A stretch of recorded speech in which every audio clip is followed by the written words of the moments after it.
नमस्कार दोस्तों, स्वागत है आपका आपके अपने YouTube चैनल अपनी कोचिंग पे। जैसा कि आप जानते हैं, आज है 13 सितंबर और 13 सितंबर का है वो एसएससी एमटीएस का एग्ज़ाम समाप्त हो चुका है, फर्स्ट और सेकंड शिफ्ट का। और अभी थर्ड शिफ्ट का होगा, वो उसके बारे में एनालिसिस करेंगे हम। तो अभी हम फर्स्ट शिफ्ट और सेकंड शिफ्ट के बारे में बात करते हैं, उसके बाद थर्ड शिफ्ट के बारे में बात करेंगे। तो आज पहला क्वेश्चन पूछा गया था कि कौन सी नृत्यांगना भरतनाट्यम और ओडिसी दोनों शास्त्रीय नृत्य से संबंधित है। तो इसका सही उत्तर होगा सोनल मानसिंह है। ऐसी नृत्यांगना है जो भरतनाट्यम और ओडिसी दोनों शास्त्रीय नृत्य से संबंधित है, क्योंकि भरतनाट्यम के जो ताल मेल होते हैं वो ओडिसी के बराबर सेम ही होते हैं। तो इनका ये दोनों नृत्य कर सकती थी। दोस्तों, अगर आपको इसका PDF डाउनलोड करना है तो आप हमारे टेलीग्राम ग्रुप को ज्वाइन कर सकते हैं, जिसका लिंक आपको वीडियो के डिस्क्रिप्शन बॉक्स में मिल जाएगा। और बात करते सोनल मानसिंह के बारे में, तो वह 1992 में पद्म भूषण की सबसे कम उम्र की प्राप्तकर्ता थी और 2003 में सोनल मानसिंह को पद्म विभूषण सम्मानित किया गया था और यह पहली महिला नर्तकी थी जिन्हें पद्म विभूषण मिला था।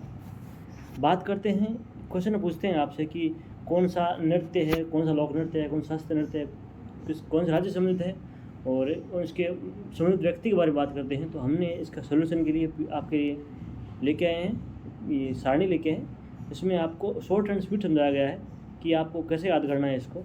तो आप ऐसे बताऊंगा तो टाइम बहुत लग जाएगा। आप इसका PDF डाउनलोड कर लीजिएगा, आपको टेलीग्राम पे मिल जाएगा ये। और इसके अलावा भी आपको PDF बहुत सारे मिल जाएंगे। जैसे 2023 में जो भी क्वेश्चन पूछे गए थे SSC MTS के, इससे पहले जो जुलाई में हुआ था एग्ज़ाम, उन सभी का PDF है। और अभी जो एग्ज़ाम चल रहा है, 1 से लेकर आज तारीख 13 है, वहाँ तक जितने भी एग्ज़ाम हुए हैं, जितने शिफ्ट के एग्ज़ाम हुए हैं, उन सभी का PDF आपको टेलीग्राम पे मिल जाएगा। वहाँ से जाके आप देख लीजिएगा, क्वेश्चन वहीं से दोबारा रिपीट हो रहे हैं। और ये जो आप मैं बता रहा हूँ, ये सारणी से क्वेश्चन एक नहीं 2 क्वेश्चन प्रत्येक शिफ्ट में बनते ही बनते हैं। ये सारणी इसीलिए मैंने बहुत मेहनत करके बनाई है। तो आप वीडियो को शेयर और सब्सक्राइब जरूर कर लीजिएगा चैनल को। ये आप या तो स्क्रीनशॉट ले लीजिए इसको, या फिर आप डाउनलोड कर लीजिएगा PDF।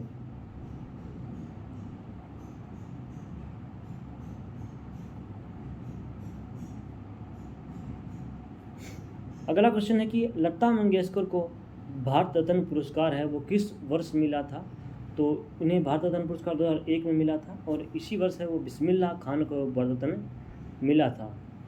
बात करें इनके बारे में और, तो लता मंगेशकर को भारत रत्न के अलावा कई अन्य पुरस्कार भी मिले हैं, जिनमें शामिल है इन्हें राजीव गांधी पुरस्कार, NTR पुरस्कार, महाराष्ट्र भूषण, स्टारडस्ट का लाइफ टाइम अचीवमेंट, जी सिने का लाइफ टाइम अचीवमेंट।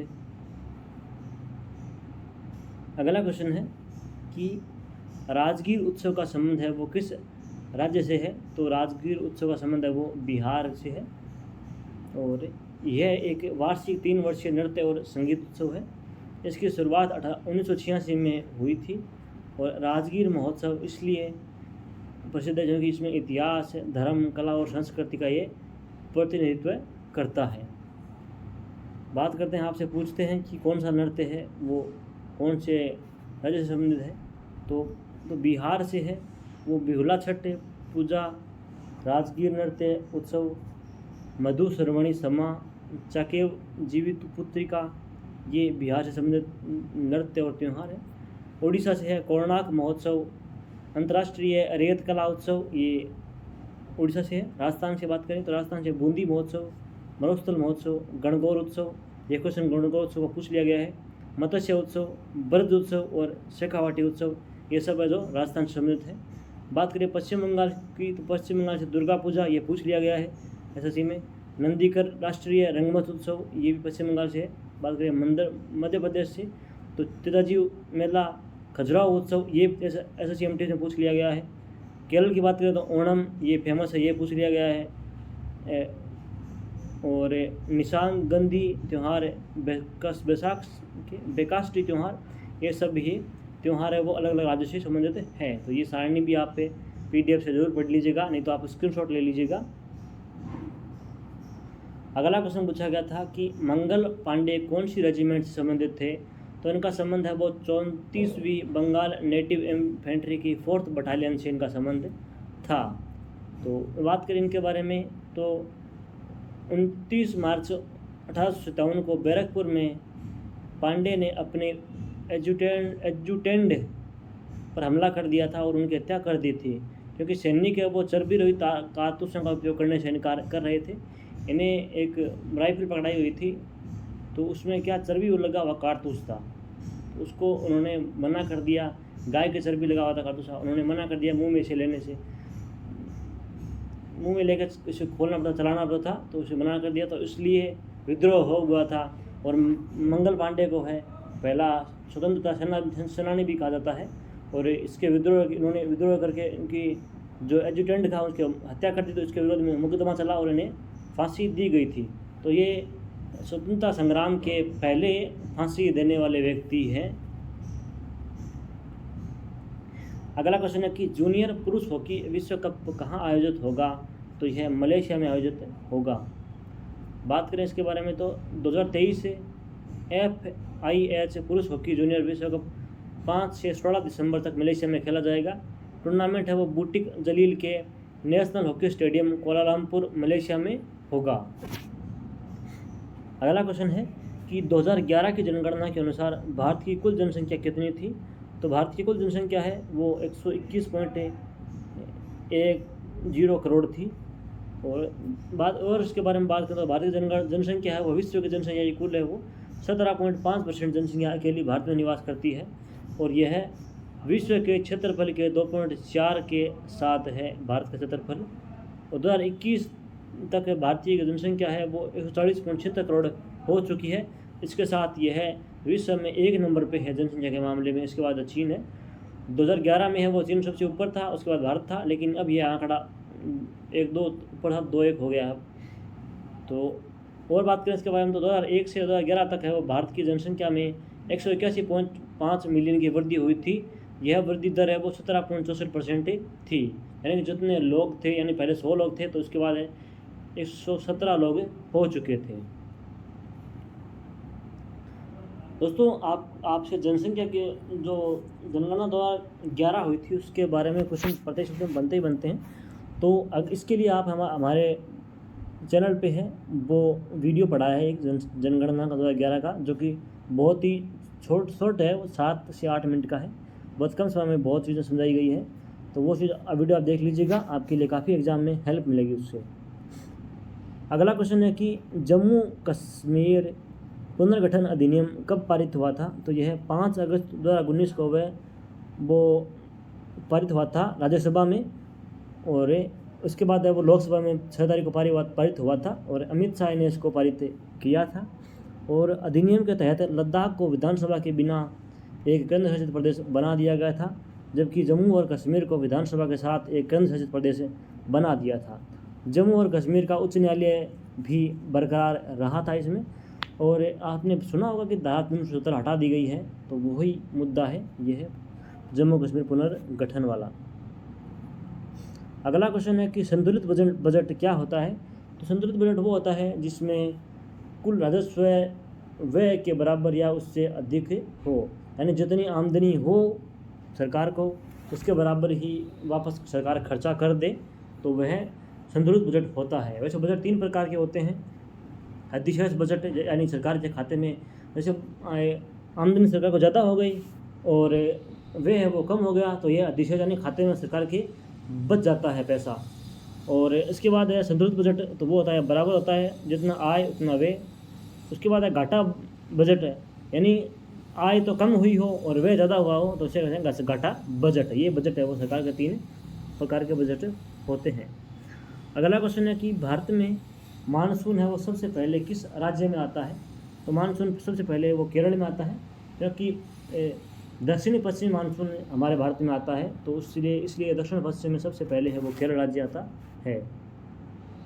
बात करें भारत में किस प्रकार से वर्षा होती है, तो भारत में 2 प्रकार से वर्षा होती है, दक्षिणी पश्चिमी मानसून और उत्तरी पश्चिमी मानसून। इसके बारे में बात करें तो दक्षिणी पश्चिमी मानसून है वह मानसून को जून से शुरू होता है और सितंबर तक जारी रहता है। बात करें उत्तरी पूर्वी मानसून की, तो वह मानसून जो नवंबर में शुरू होता है और दिसंबर तक जारी रहता है, तो वह उत्तर पूर्वी मानसून होता है। भारत में मानसून है वो इस प्रकार से प्रवेश करता है इधर से, जैसे आप देख सकते हैं इसमें डेट भी लगाई हुई है कि 1 जून से लगभग यहाँ आता है, 5 जून यहाँ आता है, 10 जून यहाँ, 15 जून यहाँ, तो ये यहाँ होता है। ये यहाँ पे अरावली की पर्वत श्रृंखला, ये अरावली इसके समांतर है, इसे समांतर ही अरावली है, इसलिए राजस्थान में है वो वर्षा कम होती है। एक क्षेत्र है तो सूखा राजस्थान का, यहाँ वर्षा कम होती है क्योंकि अरावली है वो मानसून के समानांतर है, तो इसीलिए वजह से वर्षा कम होती है। और इसके पश्चात यहाँ पे जो हिमालय पर्वत है, तो ये मानसून वहाँ जाकर बादल यहाँ टकराते हैं, तो इसलिए जो ये क्षेत्र है वहाँ, ये क्षेत्र है वहाँ सबसे ज़्यादा बारिश होती है। और इन क्षेत्रों में वर्षा होने का अरावली के पास है, वो जो इधर से मानसून आता है बंगाल की खाड़ी से, वो मानसून जो अरावली खाड़ी से, अरावली पर्वतमाला से टकराता है, तो यहाँ बारिश इस क्षेत्र में होती है। अगला क्वेश्चन है कि विनेश फोगाट ने वर्ल्ड कुश्ती चैंपियनशिप में कितने पदक जीते थे? तो इन्होंने वो 2 पदक जीते थे। और कब कब जीते थे? तो 2022 में उन्होंने सर्बिया के बेलग्रेड में 53 किलोग्राम वर्ग में कांस्य पदक जीता था। इससे पहले 2019 में नूर सुल्तान जो कजाकिस्तान है में कांस्य पदक जीता था। तो इसके साथ ही है वर्ल्ड कुश्ती चैंपियनशिप में 2 पदक जीतने वाली एकमात्र भारतीय महिला बन चुकी है विनेश फोगाट है। इसके अलावा फोगाट ने 3 बार की राष्ट्रीय मंडल खेलों में स्वर्ण पदक जीते हैं। इसके और उन्होंने एशियाई खेलों में 1 स्वर्ण पदक जीता है। अगला क्वेश्चन है कि त्रिपुरा अधिवेशन में सितारामैया को किसने हराया था? तो सितारामैया को वो सुभाष चंद्र बोस ने हराया था। बात करें कब चुनाव हुआ था, तो सुभाष चंद्र बोस ने 1939 में त्रिपुरा अधिवेशन में पट्टाभी सितारामैया को हराया था। बोस ने दूसरे कार्यकाल के लिए कांग्रेस के अध्यक्ष के रूप में फिर से चुनाव के लिए खड़े हुए थे बोस, और उन्होंने 203 वोटों से सितारामैया को हराया था। बोस ने फरवरी 1938 में पहली बार निर्विरोध कांग्रेस के अध्यक्ष के रूप में भी ये चुने जा चुके थे।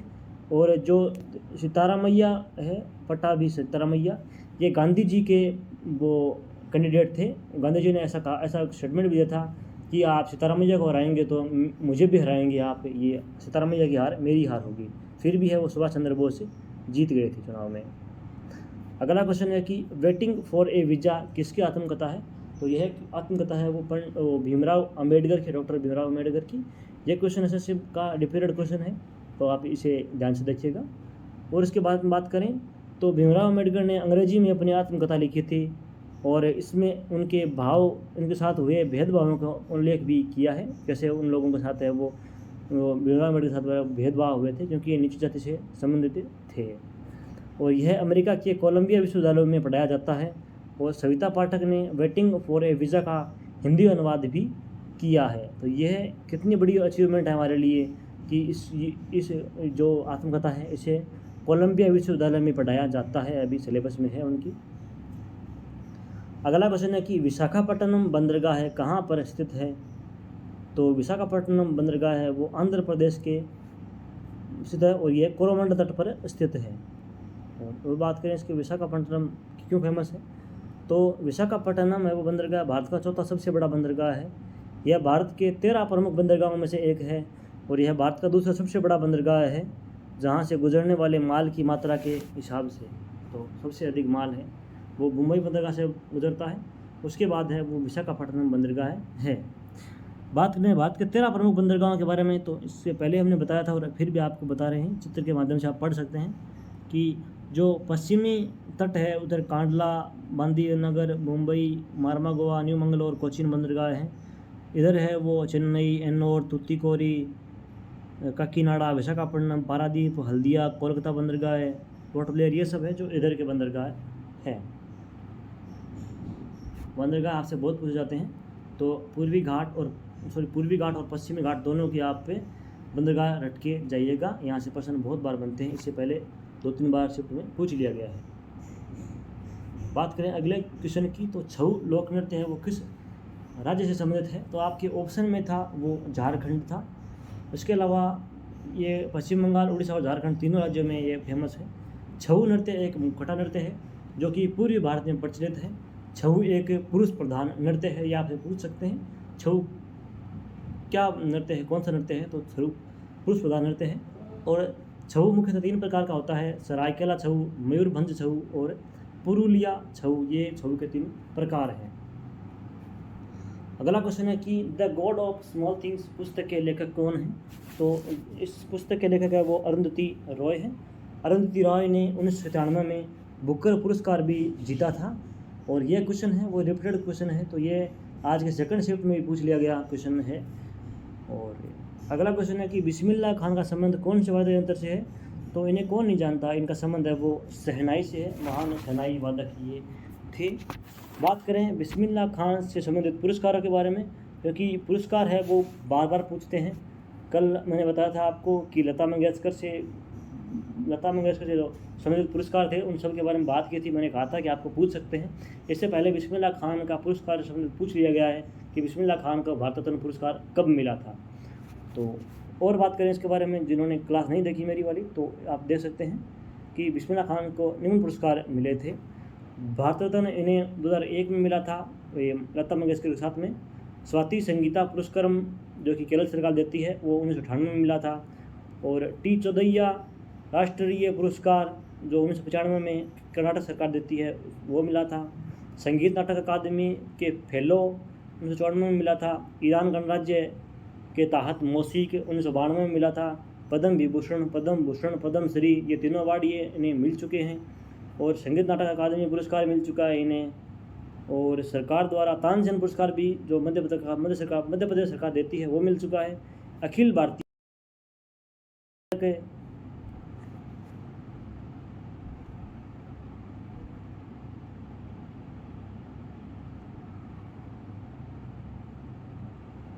क्या ये अखिल भारतीय संगीत नाट्य सम्मेलन कलकत्ता में भी इन्हें 3 पदक दिए गए थे 1937 में।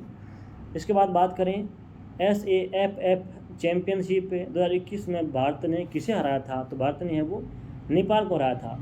तो बात करें SAFF चैम्पियनशिप क्या होती है? तो इसका फुल फॉर्म होता है south Asian football federation championship. में किसको हराया था भारत ने? तो भारत ने है वो नेपाल को हराया था। और इसके बारे में बात करें तो 2021 SAFF चैम्पियनशिप में भारत ने नेपाल को 3-0 से हराकर खिताब जीता था। यह मैच 16 अक्टूबर 2021 को मालदीव के माले में नेशनल फुटबॉल स्टेडियम में खेला गया था। इसके अलावा बात करें 2023 की, तो भारत ने है वो 2023 में कुवैत को 5-4 से हराकर अपना 9वां SAFF खिताब जीता था। और यह मैच बेंगलुरु कर्नाटक में आयोजित किया गया था। अगला क्वेश्चन है कि निर्मला पारीखर किस शास्त्रीय नृत्य से संबंधित है? तो इनका संबंध है वो मोहिनी अट्टम शास्त्रीय नृत्य है, जो कि भारत के 8 शास्त्रीय नृत्य हैं, तो उनसे संबंधित ये है। अगला क्वेश्चन है कि एंटोनियम ऑफ एंजाइटी, तो एंजाइटी का होता है चिंता, तो चिंता का होता है काल्मनेस। अगला पूछा गया था कि एंटोनियम ऑफ डिस्टेंट तो होता है स्पष्ट या सुव्यक्त, तो इसका होता है डिसटिंक्ट, तो इनडिस्टिंक्ट रहता है अस्पष्ट। तो ये थे आज के फर्स्ट शिफ्ट के। बात करते हैं सेकंड, ये यहाँ फर्स्ट नहीं है, यहाँ पे ये सेकंड शिफ्ट है, शायद सेकंड लगा लीजिए यहाँ पे। तो जो सेकंड शिफ्ट में पूछे गए थे क्वेश्चन उनके बारे में बात करें तो सेकंड शिफ्ट में आज पूछे गए थे कि जन्माष्टमी हिंदी के किस महीने में मनाते हैं? तो जन्माष्टमी है वो भाद्रपद मास के कृष्ण पक्ष की अष्टमी को है वो जन्माष्टमी मनाते हैं, जो हाल ही में 5-4 दिन पहले हमने मनाई थी। अगला क्वेश्चन है कि भानोजी महाराज है वो संगीत के किस घराने से संबंधित है? तो इनका संबंध है वो कथक के जयपुर घराने से संबंध इनका है। तो जो बात करते हैं, हम पढ़ते हैं कि कथक तो बात करते हैं कथक के घरानों के बारे में। तो कथक के घराने हैं मुख्यतः रायगढ़ घराना है, तो इसकी स्थापना है वो रायगढ़ घराने की स्थापना वो राजा चक्रधीर सिंह ने की थी। जयपुर घराना, इसकी स्थापना है वो कथक के जयपुर घराने की स्थापना भानोजी महाराज ने की थी। और इस घराने में है वो शिव तांडव कथक का एक आक्रामक नृत्य है। तो शिव तांडव नृत्य जो कि कथक नृत्य का एक रूप है, तो वो कौन से घराने से संबंधित है? तो जयपुर घराने से संबंधित है। तो इसकी स्थापना भानोजी महाराज ने की थी। इसके अलावा बनारस घराना, तो बनारस घराने की बात करें तो कथक बनारस घराना है वो प्रसिद्ध कथक नर्तक है जानकी प्रसाद द्वारा विकसित किया गया था। वह मूल रूप से बीकानेर के रहने वाले थे। बीकानेर है वो राजस्थान का एक जिला है बीकानेर। अगला क्वेश्चन है, नहीं सॉरी, अगला घराना है जो कि लखनऊ घराना है। तो पंडित बिरजू महाराज एक शास्त्रीय नर्तक, संगीतकार, गायक और लखनऊ के कालंका बिदादीन घराने के प्रतिपादक थे। तो इन्होंने लखनऊ घराने की स्थापना की थी। तो ये सब थे जो घराने थे संगीत के और कथक के घराने थे, उन सब की बात हमने कर ली है। मुख्यतः यही घराने हैं। अगला क्वेश्चन है कि राज्यसभा में नामांकित होने वाली पहली महिला शास्त्रीय नृत्यांगना कौन है? तो ये है रुक्मिणी देवी अरुंडेल। ये दोस्तों क्वेश्चन है वो 12 सितंबर को भी यानी कल पूछा गया था। तो राज्यसभा में नामांकित होने वाली रुक्मिणी देवी अरुंडेल का कार्यकाल है वो 1952 से 1962 तक रहा था इनका कार्यकाल। अगला क्वेश्चन पूछा गया था आज कि राग दरबारी पुस्तक के लेखक कौन है? तो राग दरबारी पुस्तक के लेखक वो श्रीलाल शुक्ल है। और बात करें इस पुस्तक के बारे में, इस महाकाव्य के बारे में, तो राग दरबारी के लिए शुक्ल को 1969 में साहित्य अकादमी पुरस्कार से सम्मानित किया गया था और यह सर्वोच्च भारतीय साहित्य पुरस्कार है। अगला क्वेश्चन है कि पंकज दास और गंगाधर प्रधान कौन से नृत्य से संबंधित है? तो इनका संबंध है वो ओडिसी नृत्य से संबंधित है, जो कि भारत के 8 शास्त्रीय नृत्यों में से एक शास्त्रीय नृत्य ओडिसी है। अगला क्वेश्चन था कि साइप्रस के नाम से किस धातु का नामकरण किया गया है? तो साइप्रस के नाम से है वो तांबा, जैसे कॉपर कहते हैं, उसका नामकरण किया गया है। और बात करें इसके बारे में तो रोमन युग में साइप्रस में तांबे का खनन मुख्य रूप से किया जाता था। और लैटिन शब्द क्यूप्रम का अर्थ है साइप्रस की धातु, और तांबे के लिए लैटिन शब्द क्यूप्रम से प्रतीक Cu भी आया हुआ है। एक क्वेश्चन था कि डिजिटल लोक अदालत जो AI यानी इंटेलिजेंस, जो अभी AI होते हैं, AI चैटबॉट होते हैं, AI और ब्लॉक चेन पर आधारित था, उसके चेयरमैन कौन थे? जो डिजिटल लोक अदालत थी उसके चेयरमैन कौन थे? तो UU ललित थे। तो इसकी स्थापना कहाँ हुई थी? राजस्थान में इसकी स्थापना हुई थी। प्रथम AI से संबंधित जो लोक अदालत हुई है, जो कोर्ट चला है, वो राजस्थान सरकार ने इसकी स्थापना की है। और इसके अध्यक्ष कौन थे? तो उसके अध्यक्ष थे UU ललित, जो कि भारत के 49वें CJI यानी चीफ जस्टिस ऑफ इंडिया भी रह चुके हैं। और बात करें इसके बारे में तो राजस्थान राज्य विधिक सेवा प्राधिकरण की डिजिटल लोक अदालत को जुपिटिस जस्टिस टेक्नोलॉजी संगठन के तकनीकी भागीदार द्वारा बनाया जा चुका है। तो यह भारत का राजस्थान पहला राज्य है। इसके बाद महाराष्ट्र में भी है, ये योजना चली है। तो महाराष्ट्र और राजस्थान में है वो जो घरेलू मामले होते हैं, लड़ाई होती है, जो कोर्ट में जाना होता है, वो घर बैठे ही सुलझाने की सुविधा मिल जाएगी उन मामलों को। अगला क्वेश्चन है कि कैपिटल इन्वेस्ट यानी कि पूंजी निवेश क्या होता है? तो कैपिटल निवेश का मतलब होता है अपनी पूंजी को किसी धंधे में या कहीं जगह निवेश करना ही कैपिटल इन्वेस्ट कहलाता है। अगला क्वेश्चन है कि केरल की साक्षरता दर कितनी है? तो इसकी साक्षरता दर है 96.2%, लगभग इसकी 100% साक्षरता मानते हैं। दोस्तों इससे पहले मैंने बताया था आपको कि जनगणना 2011 से क्वेश्चन बनते हैं, तो आप हमारा वीडियो ज़रूर देखिएगा, जिसका लिंक आपको वीडियो के डिस्क्रिप्शन बॉक्स में मिल जाएगा। सबसे अधिक साक्षर है वो केरल है और सबसे कम साक्षर है वो बिहार है। जनसंख्या घनत्व उस बिहार का सबसे अधिक है। सबसे कम जनसंख्या घनत्व है वो अरुणाचल प्रदेश का है और सिक्किम का भी कम है। और दिल्ली जो केंद्र शासित प्रदेश का है उसका जनसंख्या घनत्व सबसे अधिक है।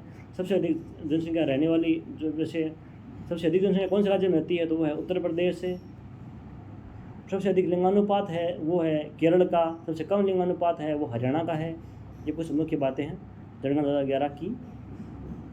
अगला क्वेश्चन था कि ईस्ट इंडिया कंपनी किस युद्ध में सफल रही थी? तो ईस्ट इंडिया कंपनी है, उन्होंने प्लासी का युद्ध 1957 जो किया था नवाब सिराजुद्दौला के विरुद्ध, उसमें ये उन्होंने अपने पैर जमा लिए थे। इसके बाद एक बक्सर का युद्ध भी हुआ था 1763 या 64 में, वहाँ पे भी उन्होंने पक्का जमा। उस टाइम तो ये ऐसा मान लो पक्के में हो गए थे, उसके बाद तो ये हटे ही नहीं वहाँ से। और इसके बारे में बात करें कंप्लीट, तो प्लासी के युद्ध में ईस्ट इंडिया कंपनी के ने बंगाल के नवाब सिराजुद्दौला को हराया था। ईस्ट इंडिया कंपनी ने फ्रांस और पुर्तगाली की कंपनियों को भी युद्ध में हराया था। और 1764 को बक्सर युद्ध कंपनी के लिए निर्णायक युद्ध साबित हुआ था। इस युद्ध के बाद कंपनी ने धीरे धीरे पूरे भारत पर अधिकार स्थापित कर लिया था। तो शुरुआत कहाँ से हुई थी? तो प्लासी का युद्ध से। इसके बाद पूरे भारत में पैर जमाने के कौन सा युद्ध किया था? तो वो था बक्सर का युद्ध 1764। अगला क्वेश्चन है कि पूर्वी घाट की सबसे ऊंची चोटी कौन सी है? तो जिदगढ़ा जो चोटी है वो सबसे ऊंची चोटी है। और कंप्लीट बात इसके बारे में बात करें तो पूर्वी घाट की सबसे ऊंची चोटी है वो जिदगढ़ा है। इसकी चोटी की ऊंचाई वो 1690 मीटर होती है और यह आंध्र प्रदेश के विशाखापट्टनम जिले में स्थित है। और बात करें तो पूर्वी घाट की दूसरी सबसे ऊंची चोटी है वो जो महेंद्रगिरी है और ये 1501 मीटर उड़ीसा के गजपति जिले के रायगढ़ उपखंड में स्थित है। और पूर्वी घाट की औसत ऊंचाई वो 615 मीटर है और यह श्रेणी 1300 किलोमीटर लंबी है। यानी कि यहाँ जो भारत ये है तो यहाँ से लेकर ये पूर्वी घाट की लंबाई 1300 मीटर है और इसकी ऊंचाई के बारे में बात करें तो 615 मीटर यह ऊंची है। और बात करें पश्चिमी घाट की तो पश्चिमी घाट में अनाईमुड़ी की पहाड़ियाँ हैं, वो सबसे ऊंची पहाड़ियाँ हैं। अगला क्वेश्चन है कि शंकराचार्य की 12 फीट की मूर्ति कहाँ पर स्थापित की गई है? हाल ही में 2021 में स्थापना की गई थी इसकी। तो यह उत्तराखंड केदारनाथ में स्थित की गई है। प्रधानमंत्री नरेंद्र मोदी ने इसका अनावरण किया था। और प्रतिमा का वजन है वो 35 टन है और इसे मैसूर के मूर्तिकारों ने क्लोराइट शिस्ट से बनाया गया है। और इस मूर्ति के कलाकार जो थे प्रतिमा को अरुण योगीराज ने बनाया है जो बेंगलुरु के रहने वाले हैं। तो आपसे क्वेश्चन पूछ सकते हैं इसके मूर्तिकार या कलाकार इसके कौन हैं, वास्तुकार कौन थे? तो वास्तुकार इसके हैं अरुण योगीराज। अगला क्वेश्चन है कि उपराष्ट्रपति का कार्यकाल कितने वर्षों का होता है? तो उपराष्ट्रपति कार्यकाल 5 वर्षों का होता है। यह भारत का दूसरा सबसे बड़ा संवैधानिक पद होता है राष्ट्रपति के बाद में। और उपराष्ट्रपति है वो राष्ट्रपति के प्रसाद पर्यंत यानी उनकी इच्छा अनुसार ही बना रहता है। एक उपराष्ट्रपति है वो 2 राज्यों का उपराष्ट्रपति भी उपराष्ट्रपति अलग होता है, ये राज्यपाल होता है, प्रसाद पर्यंत तक बना हुआ होता है। उपराष्ट्रपति होता है वो राज्यसभा का सर्वोच्च व्यक्ति होता है, सर्वोच्च जो बैठक में वही भाग लेता है, सर्वोपरि वही होता है राज्यसभा का उपराष्ट्रपति। अगला क्वेश्चन है कि द मोजार्ट ऑफ मद्रास के नाम से किस गायक को जाना जाता है? तो इन्हें AR रहमान है, उन्हें द मोजार्ट ऑफ मद्रास के नाम से जानते हैं। इन्हें ऑस्कर अवार्ड भी मिल चुका है स्लम डॉग मिलियनेयर के गाने के लिए। कल भी इसके लिए इनसे प्रश्न पूछा था कि इन कौन से ऐसे व्यक्ति हैं जिन्हें ऑस्कर अवार्ड पहले मिल चुका है। 2009 ऑप्शन था, शायद 2009 ऑप्शन था। तो अगला क्वेश्चन है कि एक पादप कोशिका के विभाजन के दौरान वह कोशिकांग जो 2 भागों में विभाजित हो जाता है उसे कहते हैं, तो उसे नाभिक या न्यूक्लियस कहते हैं। अगला क्वेश्चन है कि FIH पुरुष हॉकी 2023 कहाँ आयोजित हुआ था? तो यह उड़ीसा में आयोजित हुआ था। बात करें उड़ीसा में कहाँ, तो बिरसा मुंडा अंतर्राष्ट्रीय हॉकी स्टेडियम राउरकेला और उड़ीसा की राजधानी भुवनेश्वर में स्थित कलिंगा स्टेडियम में यह उसका आयोजन हुआ था। जो कि ये बिरसा मुंडा अंतर्राष्ट्रीय हॉकी स्टेडियम है उड़ीसा का, यह भारत का सबसे बड़ा हॉकी स्टेडियम है और विश्व का सबसे 4 नंबर पे सबसे बड़ा स्टेडियम है। इसकी कैपेसिटी लगभग है वो 20,000 से ऊपर व्यक्ति एक साथ बैठ सकते हैं। और सबसे बड़ा स्टेडियम जो हॉकी का है विश्व में वो है पाकिस्तान में, जिसकी कैपेसिटी लगभग 40,000 के आसपास है। अगला क्वेश्चन है कि गॉड ऑफ स्मॉल थिंग्स पुस्तक के लेखक कौन है? तो इस पुस्तक के लेखक वो है अरुंधति रॉय। ये क्वेश्चन दोस्तों फर्स्ट शिफ्ट में पूछा गया था, फिर रिपीटेड है ये क्वेश्चन, तो उनके बारे में बात कर ली है हमने। अगला क्वेश्चन है कि बैंकॉक ओपन किस खेल से संबंधित है? तो बैंकॉक ओपन है उसका संबंध है वो बैंकॉक ओपन वो टेनिस से संबंधित है। और यह एक ग्रैंड स्लैम टेनिस टूर्नामेंट है जो 4 सबसे महत्वपूर्ण वार्षिक टेनिस आयोजनों में से एक है। अन्य ग्रैंड स्लैम टेनिस टूर्नामेंट जैसे Australia open, French open, Wimbledon open, इसे ही बैंकॉक ओपन कहते हैं, और US ओपन, ये एक वर्ष में है वो 4 टेनिस के वार्षिक टूर्नामेंट होते हैं ये। अगला क्वेश्चन है कि भारत में सबसे ज़्यादा बारिश कहाँ होती है? तो मेघालय के माशिनराम में है वो भारत में सबसे अधिक वर्षा होती है। बात करें क्यों होती है और कहाँ क्यों होती है, तो माशिनराम में औसतन वर्षा लगभग 11,871 मिलीमीटर होती है। ये चेरापूंजी से 100 मिलीमीटर अधिक होती है। माशिनराम की नमी है वो बंगाल की खाड़ी से आती है और 1491 मीटर ऊंची खासी पहाड़ियों के कारण यह नमी संघनित हो जाती है। माशिनराम का नाम वो Guinness of world record books में भी दर्ज है सबसे अधिक वर्षा होने के मामले में। और सब वर्षा होने का कारण है कि एक तरफ गारो, खासी, जैंतिया 3 पहाड़ियाँ हैं, जो बादल नीचे आ जाते हैं नमी के कारण, तो वो बादल वापस ऊपर नहीं जा पाते हैं। ये यहाँ पर घना जंगल है, ऊंचे ऊंचे पहाड़ हैं, गारो, खासी, जैंतिया की पहाड़ियाँ हैं, तो ये बादल यहीं फंस कर जाते हैं और यहीं वर्षा अपनी कर देते हैं। क्योंकि नमी के कारण बादल को नीचे आना पड़ता है, नीचे आ जाते हैं लेकिन वे वापस नहीं जा पाते हैं। और ऊंचे पहाड़ होने के कारण और घने पहाड़ हैं, तो जहाँ इसके कारण है वो सबसे अधिक बारिश होती है। और नमी का कम के कारण होता है कि इसके पास है वो बंगाल की खाड़ी स्थित है, तो नमी ऑब्वियस सी बात है, नमी रहेगी यहाँ पे। तो कुछ फैक्ट हैं जिसके कारण वर्षा अधिक होती है। अगला क्वेश्चन है कि पंडित हरिप्रसाद चौरसिया किस वाद्य यंत्र से संबंधित है, तो इनका संबंध है वो बांसुरी वादन से है। ये क्वेश्चन भी पूछ लिया गया है पहले। तो 2000 में पंडित हरिप्रसाद चौरसिया को भारत सरकार द्वारा पद्म विभूषण से सम्मानित किया जा चुका है। बात करें बांसुरी के अन्य वादक के बारे में, तो एन लीला, पन्नालाल घोष, राजेंद्र कुमार, वी कुंजामणि, ये महान हस्तियां हैं जो प्रमुख बांसुरी वादक हैं। और अन्य लोकवाद्य यंत्रों के वादक के बारे में बात करें तो बार बार प्रश्न पूछते हैं। पंडित रविशंकर का पूछ लिया गया है, तो जिनका संबंध सितार वादक से है। हुसैन अहमद खान का पूछ लिया है शहनाई से। बिस्मिल्लाह खान का शहनाई से है, तो ये पूछ लिया गया है। अहमद अली खान का संबंध है सरोद से, ये भी क्वेश्चन पूछ लिया गया है। तो ये तीनों क्वेश्चन है मैंने पॉइंट आउट किए हैं, ये तीनों क्वेश्चन पूछ लिए गए हैं, तो इसलिए मैंने वापस इनको इंक्लूड किया है।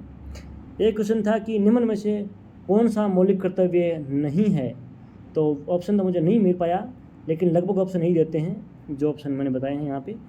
बात करें मौलिक कर्तव्यों की, तो मौलिक कर्तव्य वो भारत के संविधान के भाग 4 में अनुच्छेद 51A के नागरिकों के मौलिक कर्तव्यों में संबंधित है।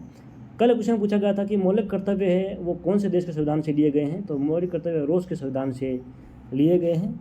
और निम्नलिखित मौलिक कर्तव्य नहीं है, जैसे हम समझते हैं कि मौलिक कर्तव्य हैं, दिखने में मौलिक कर्तव्य जैसे लगते हैं, प्रत्येक नागरिक का कर्तव्य होता है, ये मानना है इनको, लेकिन ये मौलिक कर्तव्य नहीं होते। चुनाव में वोट डालना एक कानूनी अधिकार है, मौलिक कर्तव्य नहीं है ये। धन के केंद्रीकरण और उत्पादन के साधनों को रोकना, राष्ट्रीय महत्व के स्मारकों और स्थानों की वस्तुओं का संस्करण, ये इसका अनुच्छेद 49 में इसका उल्लेख मिलता है ये बात का। और ये जो है जो वो कानूनी अधिकार है, ये इसका उल्लेख अनुच्छेद में मिलता है। और लेकिन ये जो दिखते हैं, ये सेम दिखते हैं, ये मौलिक कर्तव्य जैसे लगते हैं, लेकिन बच्चे इसी में कन्फ्यूज होते हैं। बात करते हैं मौलिक कर्तव्य कौन कौन से हैं, तो मुख्य मौलिक कर्तव्य के बारे में बात करें तो भारतीय संविधान का पालन करना, राष्ट्रीय ध्वज का सम्मान करना, राष्ट्रीय गान का सम्मान करना, सार्वजनिक संपत्ति की रक्षा करना, ये जो है वो मौलिक कर्तव्य हैं। लेकिन इनसे मिलता जुलता ये है राष्ट्रीय महत्व के स्मारकों और स्थानों की वस्तुओं का संस्करण करना, ये जो है इससे मिलता जुलता है, लेकिन ये ऑप्शन यही दिया हुआ था, लेकिन ये ऑप्शन नहीं होगा, ये गलत होगा। इसका उल्लेख अनुच्छेद 49 में मिलता है और इन सब का उल्लेख मिलता है अनुच्छेद 51A में मिलता है। बात करते हैं आज के थर्ड शिफ्ट के क्वेश्चन के बारे में। तो पहला क्वेश्चन पूछा गया आज कि मालगुडी डेज पुस्तक किसके द्वारा लिखी गई है, तो यह पुस्तक है वो R.K. नारायण के द्वारा लिखी गई पुस्तक है। और ये इनके बारे में बात करें तो यह पुस्तक है वो 1943 में प्रकाशित हुई थी और इसमें 32 लघु कहानियाँ शामिल हैं। सभी कहानियाँ हैं वो ब्रिटिश शासन के दौरान दक्षिणी भारत में स्थित काल्पनिक शहर मालगुडी में स्थापित है। तो यह R.K. नारायण के द्वारा लिखी गई पुस्तक है। अगला क्वेश्चन है कि तीजन बाई का संबंध है वो किस राज्य से है, तो तीजन बाई का संबंध है वो छत्तीसगढ़ से है। और छत्तीसगढ़ के पटवानी लोक नृत्य की नृत्यांगना है ये। तो ये तीजन बाई बहुत फेमस और महान कलाकार नृत्यांगना है।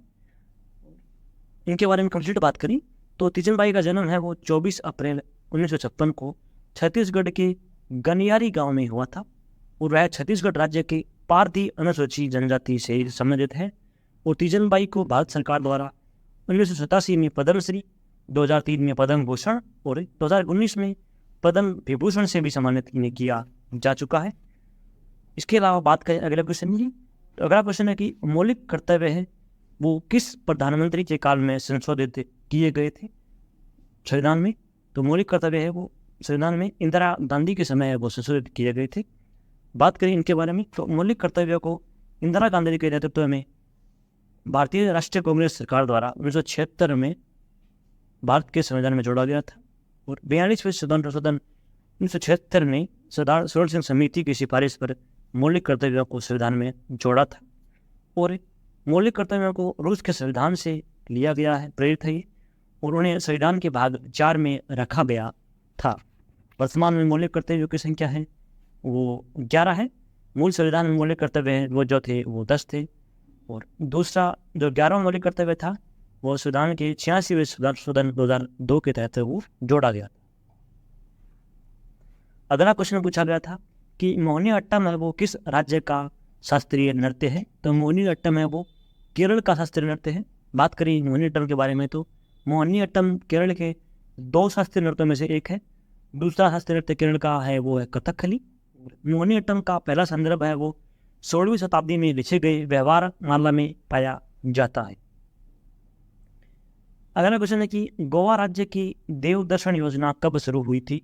तो यह योजना है वो 7 नवंबर 2022 को यह शुरू हुई थी। इस योजना का उद्देश्य था कि योजना के तहत वो 50 वर्ष से अधिक आयु के जो लोग हैं इस योजना में आवेदन करने के पात्र होते हैं और इस योजना के तहत गंतव्य स्थलों में तमिलनाडु में वेलकन्नी, महाराष्ट्र में शिरडी और आंध्र प्रदेश में तिरुपति मंदिर शामिल है और राज्य सरकार यात्राओं के दौरान तीर्थ यात्रियों को भोजन और बोर्डिंग का ध्यान रखेगी। तो यह है जो वृद्ध व्यक्ति हैं उनको तीर्थ यात्राओं से संबंधित यह योजना है। अगला क्वेश्चन है कि निम्नलिखित में से कौन सी पुस्तक है वो अमृता प्रीतम के द्वारा लिखी गई है? तो रसीदी टिकट है वो ये अमृता प्रीतम के द्वारा लिखी गई पुस्तक है, लेकिन ऑप्शन में है वो पिंजर दिया हुआ था, पिंजर ऑप्शन था। पिंजर ऐसे एक क्वेश्चन आता था कि एक ऐसी कौन सी पुस्तक पिंजर पुस्तक है उस पे वो पिंजर पुस्तक किसकी है इसके ऊपर नहीं, ऐसा क्वेश्चन आता था कि पिंजर पुस्तक की लेखिका कौन है जिस पे फिल्म बन चुकी है? तो वो ऐसी थी अमृता प्रीतम सिंह की लेखिका है, तो ये उनका संबंध था। बात करें अमृता प्रीतम सिंह की तो अमृता प्रीतम सिंह की पुस्तक है वो रसीदी टिकट है। और बात करें इनकी कुछ अन्य कृतियों के बारे में तो इनके लिखे गए उपन्यास के बारे में बात करें तो पिंजर, 5 वर्ष, लंबी सड़क, अदालत, कोरे कागज, 49 दिन, सागर और सीपिया इनकी उपन्यास है प्रमुख। इनकी आत्मकथा के बारे में बात करें तो रसीदी टिकट, दस्तावेज, और इनकी कहानी संग्रह के बारे में बात करें तो कहानियाँ जो कहानियाँ नहीं हैं, कहानियों के आंगन में ये इनकी कहानियाँ हैं। और संस्मरण के बारे में बात करें तो कंचा आंगन, एक थी सारा, ये इनकी संस्मरण है। और अमृता प्रीतम सिंह ने अपने जीवन में कुल 28 उपन्यास लिखे थे। उनका सबसे लोकप्रिय उपन्यास जो है पिंजर है और जो भारत पाकिस्तान विभाजन की पृष्ठभूमि पर आधारित एक मार्मिक कहानी है। तो क्वेश्चन इसी पे पूछा गया था कि पिंजर उपन्यास है वो किसके द्वारा लिखा गया है? तो अमृता प्रीतम सिंह द्वारा लिखा गया ये उपन्यास है। अगला क्वेश्चन है कि 2001 में भारत रत्न अवार्ड किसे दिया गया था? तो ऑप्शन में लता मंगेशकर था। ये क्वेश्चन रिपीटेड है, आज भी क्वेश्चन पूछा गया था, इससे पहले भी यह क्वेश्चन 3-4 बार पूछ लिया गया है। तो भारत रत्न है वो 2001 में लता मंगेशकर और बिस्मिल्लाह खान को दिया गया है। तो इनका संबंध गायन से है और इनका संबंध है वो शहनाई वादन से है। बात करें अवार्ड के बारे में तो भारत रत्न है वो देश का सर्वोच्च नागरिक सम्मान पुरस्कार है। यह पुरस्कार 1954 में शुरू हुआ था और सबसे पहले इसको प्राप्त करने वाले श्री राजगोपालाचारी, डॉक्टर सर्वपल्ली राधाकृष्णन और CV रमन, इन तीनों को ये अवार्ड भारत रत्न में दिया गया था। इसके बाद बात करें अंतिम पुरस्कार भारत रत्न की तो 2019 में है वो नानाजी देशमुख और भूपेन हजारिका और प्रणब मुखर्जी, इनको है वो ये समाज सुधार से संबंधित हैं। भूपेन हजारिका एक वो संगीतकार हैं और प्रणब मुखर्जी है ये भारत के राष्ट्रपति हैं। तो इनको है वो अंतिम रूप से 2019 को है वो संयुक्त रूप से ये भारत रत्न पुरस्कार दिया गया था। उससे पहले इनको दिया था, सबसे अंत में इनको अभी मिला है। अभी नए डाटा अभी नहीं आए हैं, उन 2019 तक ही लास्ट 2023 तक, बाद में 2019 और 2023 के बीच में किसी को नहीं दिया गया है। अगला क्वेश्चन पूछा गया था कि जनजातीय खेल महोत्सव का प्रथम संस्करण कहाँ पर हुआ था? तो तो इसका संस्करण है वो उड़ीसा में हुआ था। और यह क्वेश्चन भी रिपीटेड है। और ये कब हुआ था, तो यह जनजातीय खेल है वो खेल महोत्सव 9 से 12 जून 2023 के बीच भुवनेश्वर, जो कि उड़ीसा में स्थित है, वहाँ आयोजन हुआ था। यह कार्यक्रम Kalinga institute of social sciences में आयोजित यह किया गया था। और यह प्रथम जनजातीय खेल महोत्सव है। ये क्वेश्चन 3 से 4 बार इस बार रिपीट हो चुका है सितंबर एग्जाम में, SSC MTS में। अगला क्वेश्चन है कि उमा शर्मा कौन सी शास्त्रीय नृत्य से संबंधित है, तो इनका संबंध है वो ये एक महान कथक नृत्यांगना है, और इनका संबंध है वो कथक के जयपुर गाने से संबंधित है। और इनसे गुरु हीरालाल और गिरवर दयाल से इन्होंने नृत्य सीखा था, और इन्होंने वो पंडित सुंदर प्रसाद से भी नृत्य सीखा है। बात करें इनके बारे में और, तो उमा प्रसाद को कथक नृत्य को समृद्ध करने के लिए पद्म भूषण पुरस्कार से सम्मानित किया जा चुका है, संगीत नाटक अकादमी पुरस्कार मिल चुका है, साहित्य कला परिषद पुरस्कार इन्हें मिल चुका है। अगला क्वेश्चन है कि लाल किला है वो कहाँ स्थित है, तो लाल किला है वो भारत की राजधानी दिल्ली में स्थित है। और लाल किला का निर्माण है वो 17वीं शताब्दी में मुगल शासक शाहजहां ने करवाया था। ये क्वेश्चन भी पूछ लिया गया है कि लाल किला का निर्माण है वो किसने करवाया था, तो शाहजहां ने इसका निर्माण 17वीं शताब्दी में करवाया था। अगला क्वेश्चन है कि 2011 क्रिकेट वर्ल्ड कप में भारत किसके खिलाफ खेला था, तो भारत ने है वो फाइनल मुकाबला खेला था श्रीलंका के खिलाफ। तो इससे पहले है वो 1983 में कपिल देव के समय, 2011 में महेंद्र धोनी के समय, MS धोनी के समय ये 2 वनडे क्रिकेट अवार्ड वो क्रिकेट वर्ल्ड कप जीते थे। और 2011 का फाइनल है वो मुंबई के वानखेड़े स्टेडियम में खेला गया था। अगला क्वेश्चन के बारे में बात करें, ये दोस्तों 2 क्वेश्चन है, तो दोनों क्वेश्चन में दोनों क्वेश्चन अलग अलग लड़कियों ने अलग अलग बताए थे। इन दोनों में से एक ही क्वेश्चन पूछा गया था, मुझे ये लगता है। दोनों क्वेश्चन तो नहीं पूछ सकते क्योंकि दोनों क्वेश्चन सिमिलर सी है। तो आपको अगर पता है कौन सा क्वेश्चन पूछा गया है तो आप कमेंट बॉक्स में जरूर बताइएगा कि कौन सा क्वेश्चन पूछा गया था इन दोनों में से। क्वेश्चन है कि प्रधानमंत्री रोजगार योजना की शुरुआत कब हुई थी, तो 1993 में है वो प्रधानमंत्री रोजगार योजना की शुरुआत हुई थी। तो इस योजना का उद्देश्य था वो यह भारत के शिक्षित युवाओं और महिलाओं को स्वरोजगार प्रदान करने के लिए शुरू किया गया था। इसके अलावा एक और है, प्रधानमंत्री रोजगार प्रोत्साहन योजना कब शुरू हुई थी, तो यह 1 अप्रैल 2018 को शुरू हुई थी। इस योजना के अंतर्गत प्रधानमंत्री रोजगार प्रोत्साहन योजना के अंतर्गत सरकार द्वारा 8.33% EPS का योगदान किया जाएगा तथा 3.67% EPF का योगदान दिया जाएगा। तो यह योजना 2 योजना है जो प्रधानमंत्री रोजगार योजना के तहत शुरू हुई है। इन दोनों में से कमेंट बॉक्स में जरूर बताइएगा कि आपको, अगर आपने एग्जाम दिया है, अगर आपने एनालिसिस देखा है, तो आप बताइए कौन सा क्वेश्चन पूछा गया था ताकि हम PDF में अपलोड कर सकें इसको। अगला क्वेश्चन पूछा गया था कि हाल ही में ऋतुराज गायकवाड़ ने 1 ओवर में कितने छक्के मार के विश्व रिकॉर्ड बनाया है, तो इन्होंने 7 छक्के मारे हैं। और यह कारनामा इन्होंने विजय हजारे ट्रॉफी 2022 के दूसरे क्वार्टर फाइनल में उत्तर प्रदेश के खिलाफ खेला था। इसमें 7 छक्के मारे थे इन्होंने 1 ओवर में, और उन्होंने यह वर्ल्ड रिकॉर्ड है वो स्थापित कर दिया है। अगला क्वेश्चन है कि कुमुदिनी लक्ष्यता का संबंध है वो किस शास्त्रीय नृत्य से है, लाखिया है, लाखिया नहीं लाखिया है, तो इनका संबंध कथक से है। और इनके बारे में बात करें तो कुमुदिनी लाखिया ने 1967 में Kadam school of dance and music की स्थापना की थी, जो कि भारतीय नृत्य संगीत का एक संस्थान है। कुमुदिनी लाखिया एक भारतीय कथक नृत्यांगना और कोरियोग्राफर हैं। अगला क्वेश्चन पूछा गया था आज का कि कौन से लोक नृत्य में पशु पक्षियों के चलने की कला दिखाई जाती है, और यह पूर्वोत्तर भारत में किया जाने वाला नृत्य है। तो यह बंगुरबा नृत्य जो कि असम का है उसमें यह कला होती है, और ये पूर्वोत्तर भारत का राज्य पूर्वोत्तर राज्यों का नृत्य है। बात करें इसके बारे में कंप्लीट, तो यह नृत्य है वो विशेष रूप से विशुंबा संक्रांति के मौसम में दौरान अप्रैल माह के मध्य में किया जाता है। नर्तक है वो तितलियों और पक्षियों की गतिविधियों का मानवीकरण करते हैं।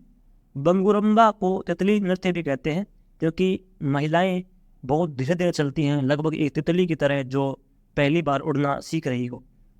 बंगुरम्बा प्रकृति को समर्पित और उसको प्रेरित एक लोक नृत्य है। अगला क्वेश्चन था कि महात्मा गांधी का पहला आंदोलन कौन सा था? तो महात्मा गांधी का पहला आंदोलन था वो चंपारण सत्याग्रह, जो कि 1917 को किया गया था। तो वह महात्मा गांधी का पहला आंदोलन था।